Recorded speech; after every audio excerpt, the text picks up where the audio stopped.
अस्सलाम वालेकुम व्यूअर्स, मैं हूं ज़काउर रहमान और आप देख रहे हैं एफपी इलेक्ट्रॉनिक्स। तो दोस्तों आज आप लोगों के लिए एक इन्फॉर्मेटिव वीडियो लेके आए हूं। इन्फॉर्मेटिव बल्कि एक सेटिंग की वीडियो है।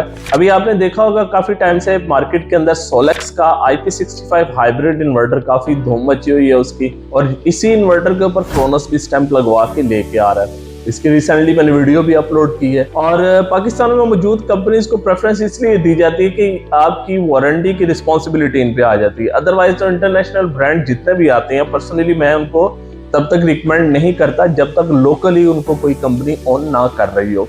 तो आज की वीडियो बेसिकली इसकी सेटिंग के बारे में, इनके कंप्लीट पैरामीटर्स की सेटिंग्स होंगी जो कि हमारे एक्सपीरियंस में है।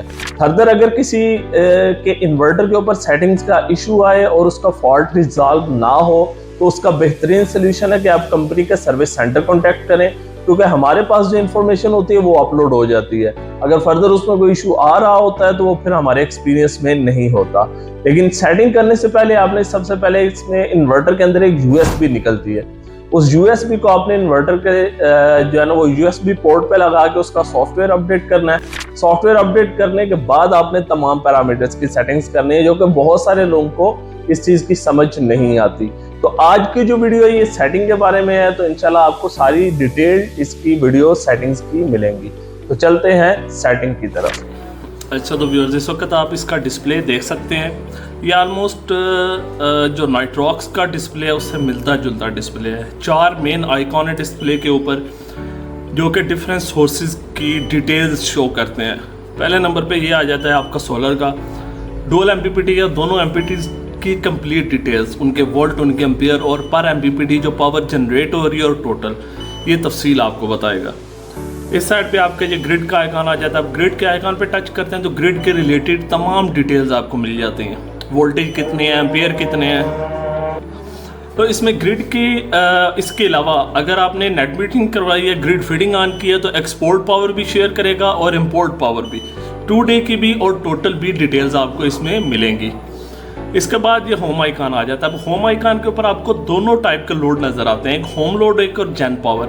अब जो होम लोड है ये लाइट लोड के लिए यूज़ होता है, यानी कि जो पंखे, लाइटें वगैरह या जो चीज़ें आप चला रहे हैं इसके ऊपर, और जेन पोर्ट स्मार्ट लोड के लिए यूज़ होता है। दोनों की कंप्लीट डिटेल्स भी आपको ये आपके होम आइकॉन के ऊपर दिखाएगा। इसके बाद बैटरी की डिटेल आ जाती है कि बैटरी की जो पावर चार्जिंग ले रही है वो कितनी है, करंट में कितनी है, टेम्परेचर क्या है और वोल्ट कितने हैं बैटरी के, ये कंप्लीट डिटेल्स आपको मिल जाती हैं। अब ये जो सेंटर में ऑन लिखा हुआ आ रहा है, यहाँ पे आपको इसके फॉल्ट वगैरह या कोड वगैरह मिल जाते हैं। अब अगर इसके एक राइट कॉर्नर में सेटिंग के आइकॉन पे टच करते हैं तो ये इसका इन्वर्टर की कंप्लीट इन्फॉर्मेशन सामने आ जाती है, इसके पैरामीटर्स की सेटिंग की। पहले नंबर पे वर्क मोड है। जब आप वर्क मोड पे टच करते हैं तो इसमें 4 वर्क मोड आ जाते हैं। एक SUB है, एक SBU है, एक MKS और एक टाइम ऑफ यूज़ है।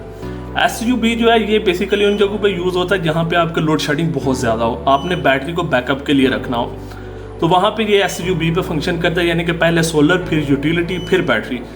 यूटिलिटी मीन्स वापडा। सेकंड जो SBU है वो वहाँ पे यूज़ होता है जहाँ पे आप ऑफ ग्रिड सिस्टम यूज़ कर रहे हैं, यानी कि पहले सोलर से चले फिर बैटरी से चले, अगर वापडा रिक्वायर्ड हो तो देन वापडा के ऊपर चला जाए। MKS सिस्टम के अंदर ऑलमोस्ट SUB वाला ही सिमिलर फंक्शन होता है कि आपका बैटरी बैंक जो है वो बैकअप के ऊपर रहता है। अब टाइम ऑफ यूज़ में आ जाता है 24 आवर का स्केड्यूल। 24 आवर्स में आपने बैटरी को कब डिस्चार्ज करना है, कब चार्ज करना है, वो कंप्लीट डिटेल्स आप सेट कर सकते हैं।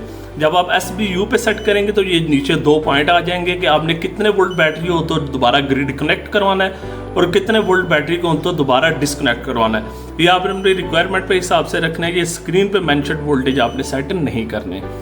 सेकंड नंबर पे स्मार्ट लोड की सेटिंग आ जाती है। जब आप जेन पोर्ट वाले पोर्ट पे स्मार्ट लोड कनेक्ट करते हैं, हैवी लोड, तो जेन पोर्ट का फंक्शन ओपन होगा, आपने लोड सेट करना है और नीचे वोल्टेज मेंशन करने हैं। अगर आप लेड एसिड ट्यूबुलर बैटरी लगा रहे हैं तो वोल्टेज की सेटिंग होगी, अगर लिथियम है तो परसेंट की सेटिंग होगी। यहाँ पे आपने वो चीज़ें मेंशन कर देनी है कि कितने वोल्ट पे आपका जो हैवी लोड है वो बंद हो और कितने वोल्ट पे ऑन हो, या कितने परसेंट पे बंद हो और कितने परसेंट पे ऑन हो। इसके बाद आ जाती है आपकी ग्रिड एक्सपोर्ट की सेटिंग कि आपने ग्रिड फीडिंग ऑन करनी है। अगर ग्रिड फीडिंग ऑन करनी है तो आपने एक्सपोर्ट पे टच करना है और उसके बाद आगे जो परसेंट है कि कितने परसेंट आप पावर रिवर्स फीड करना चाहते हैं वो आपने 100% कर देना है। नीचे मैक्स यूटिलिटी चार्जिंग है कि आपने वापडा से कितनी चार्जिंग रखनी है। अपने बैटरी बैंक के अकॉर्डिंग जो आपकी रिकमेंडेड बैटरी बैंक की चार्जिंग करंट है वो आपने इसके ऊपर सेट कर देनी है। उसके बाद इसमें एक ऑप्शन आ जाता है एडवांस सेटिंग का। अब इसमें पासवर्ड आपने लगाना होता है 2014 ये पासवर्ड होता है। जो मोस्टली ये पासवर्ड लोग गलत भी लगा रहे होते हैं। तो इसमें फिर आगे दो सेटिंग्स ओपन हो जाती हैं, एक बेसिक सेटिंग है और एक एडवांस सेटिंग है। बेसिक सेटिंग में लैंग्वेज आ जाती है, कम्युनिकेशन पोर्ट्स की सेटिंग है, डेट एंड टाइम की सेटिंग आ जाती है, फिर पासवर्ड, सीटी वगैरह, जो है चिंट का मीटर आपने लगाना है। तो बाकी कुछ इसके फंक्शंस हैं जो डिसेबल या डिफ़ॉल्ट पे रहने चाहिए। अगर एडवांस सेटिंग आ जाती है, इसमें आपके पास ग्रिड की प्रोटेक्शन आ जाती है, पावर फैक्टर की डिटेल आ जाती है, पीवी कनेक्शन मल्टीपल हैं और इसके अलावा मीटर की डायरेक्शन आ जाती है, क्योंकि मल्टी कनेक्शन पीवी क्योंकि डुअल एमपीपीटी है। फिर आगे कुछ रीसेट के ऑप्शन आ जाते हैं कि आपने इसकी हिस्ट्री रिकॉर्ड क्लियर करना है, फैक्ट्री रीसेट करना है, रीसेट सीटी करना है, या जो एनर्जी रिकॉर्ड है उसको रीसेट करना है। तो ये सारी डिटेल्स आ जाती हैं।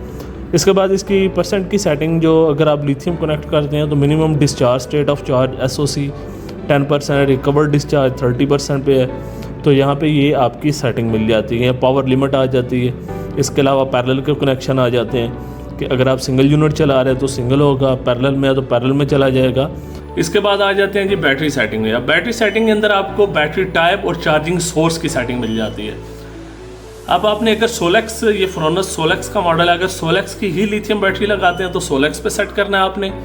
अगर आप कोई और कंपनी की बैटरी लगा रहे हैं तो फिर आपने साइक्लोन पे सेट करना है, और उसकी जो रिकमेंडेड बैटरी कंपनी है, जो वो आपको प्रोटोकॉल रिकमेंड करे, वो प्रोटोकॉल के हिसाब से आपने इसको सेट कर देना है। अगर आपके पास बैटरी वो है जिसके आपको कम्युनिकेशन नहीं हो, तो आप यूज़र डिफाइन पे रख के तो इसके पैरामीटर्स चेंज कर सकते हैं कि आपने कौन कौन से पैरामीटर्स इसके सेट करने हैं। इसके अलावा इसमें AGM आ जाती है ड्राई बैटरी के लिए, फ्लोट रेट आ जाती है, लेड एसिड बैटरी जो UPS के साथ गार्डिंग वाली बैटरी होती है, और TBL में ट्यूबलर बैटरी आ जाती है। अगर आप ट्यूबलर पे सेट करते हैं तो नीचे ट्यूबलर के पैरामीटर्स आ जाते हैं कि आपने चार्जिंग क्या रखनी है और डिस्चार्ज क्या रखना है और वोल्टेज क्या रखना है मिनिमम डिस्चार्ज के। सेकंड नंबर पे चार्जिंग सोर्स है। चार्जिंग सोर्स में आपने सोर्स कौन सा सेट करना है कि सिर्फ सोलर से चार्जिंग हो, या पहले सोलर से हो, सोलर ख़त्म हो जाए, ज़रूरत पड़े तो वापडा पे जाए, या PV प्लस यूटिलिटी यानी कि सोलर प्लस वापडा से अगर आप चार्जिंग रखना चाहते हैं। तो ये बेसिक सेटिंग है बैटरीज की। यहाँ पे एरर आ जाते हैं, एरर हिस्ट्री आ जाती है कि कौन कौन से एरर इन्वर्टर में आए हैं। उन सारे एरर्स की तफसील यहाँ पे आपको डिटेल के साथ मिल जाती है। इसके अंदर जो एरर हैं ये मैन्युफैक्चरिंग के दौरान ही हैं, काफ़ी पुराने हैं, क्योंकि डेट टाइम आप इसके ऊपर देख सकते हैं। न्यूली एरर कोई भी नहीं है। आगे अबाउट में जाते हैं तो सिस्टम की सारी डिटेल मिल जाती है। यहाँ पे BMS डिटेल मिल जाती है, अगर आपने कोई BMS सेट किया हुआ है या कोई भी कम्युनिकेशन सिस्टम है मैनेजमेंट का, तो उसमें सारी तफसील आपको मिल जाएगी इसके अंदर। इसके अलावा कंट्री आ जाता है। आपने जब भी इस इन्वर्टर को यूज़ करना है, नया इन्वर्टर लगाएं, तो आपने यहाँ पे अपना कंट्री मस्ट सेट करना है कि आप इसका कौन सा कंट्री लगा रहे हैं। तो ये बेसिक सेटिंग थी सोलेक्स पावर की, जो कि फ्रोनस भी लेके आ रहा है और सोलेक्स के नाम से भी आ रहा है। तो इसमें ये सारी डिटेल्स आपको सेटिंग के अकॉर्डिंग मिल जाती हैं।